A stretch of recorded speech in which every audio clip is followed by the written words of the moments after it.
Bonjour les élèves, voici un exercice. Nous avons une droite graduée.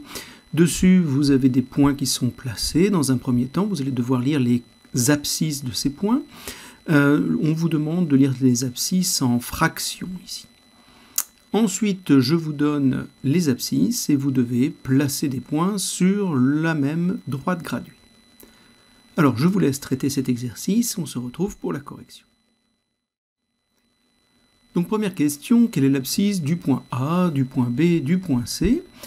On va expliquer bien sûr comment est-ce que l'on procède. Le point A, il est ici, nous n'avons comme information que le 6 et le 7.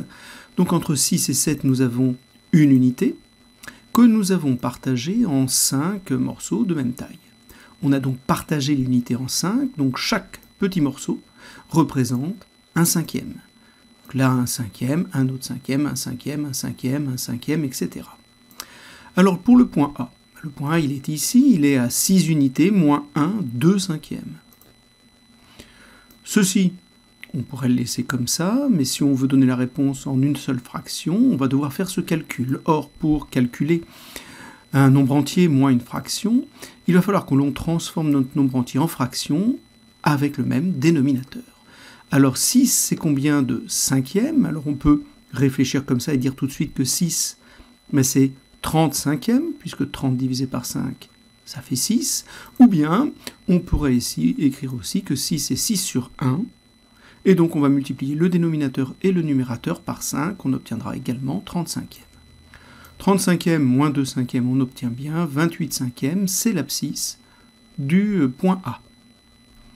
Pour le point B, un peu le même esprit, on peut faire 6 plus 1 cinquième, 2 cinquièmes, 3 cinquièmes, 4 cinquièmes, ou bien 7 moins 1 cinquième. Ça reviendra exactement à la même chose.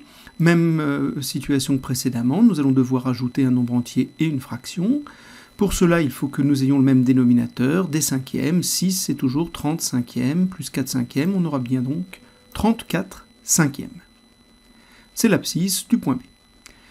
Enfin, pour le point C, il est ici. Alors, on a 7 plus 1, 2, 3, 4, 5, 6 cinquièmes.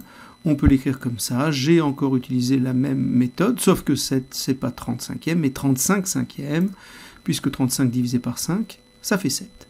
Au final, l'abscisse du point C, c'est donc 41 cinquièmes.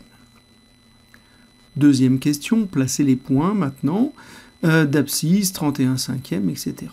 Alors, 31 cinquièmes, comment on peut procéder pour cela? On peut déjà dire que 6, comme on l'a dit plusieurs fois, ça correspond à 30 cinquièmes. Donc ici, nous avons 30 cinquièmes. Pour avoir 31 cinquièmes, il faut donc juste ajouter un morceau, un cinquième, dans notre exercice. Le point D se situe donc ici. Pour le point E, c'est 7 unités, plus 4 cinquièmes. 7 unités, plus 1 cinquième, 2 cinquièmes, 3 cinquièmes, 4 cinquièmes, le point E va donc se situer ici. Pour finir, 6 plus, mais attention, cette fois-ci, nous ne voulons pas des cinquièmes, des dixièmes. On va donc partir de 6, il faut là ajouter 7 dixièmes. Nous avons des cinquièmes, il faudrait donc partager l'unité non plus en 5, mais en 10, c'est-à-dire 2 fois plus de petits morceaux. Il suffit de prendre la moitié à chaque fois, donc on a maintenant 1, 2, 3, 4, 5, 6, 7, 8, 9, 10. J'ai bien partagé mon unité entre 6 et 7 en dixièmes. J'ai donc besoin maintenant de 6 plus 7 dixièmes, 1 dixième, 2 dixièmes, 3, 4, 5, 6 et 7 dixièmes. Mon point F est donc ici. Voilà pour cet exercice. J'espère que vous avez pu le réaliser sans difficulté et bien comprendre la correction.